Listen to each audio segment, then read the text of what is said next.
Well, this is our first visit since the total refurbishment of the museum, and it is stunningly brilliant. It's nice and clean and it's bright, and the vehicles are well presented, and 10 out of 10 to all the volunteers who tirelessly put a lot of work in to maintain those vehicles in such an excellent condition.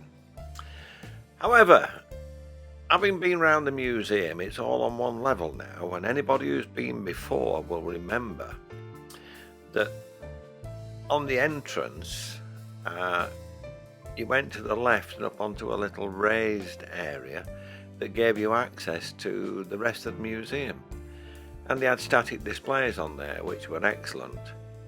And then at the other side there was another ramp going down that went past the fairground organ, and all the way around the museum there was little areas of interest, and there were scenes set there to display certain artifacts from the motor history. These have all gone, and I think it's a shame. The flat area of the floor for display put me in mind of an auction hall or a big car park. It seems to have lost character, but this is not a criticism.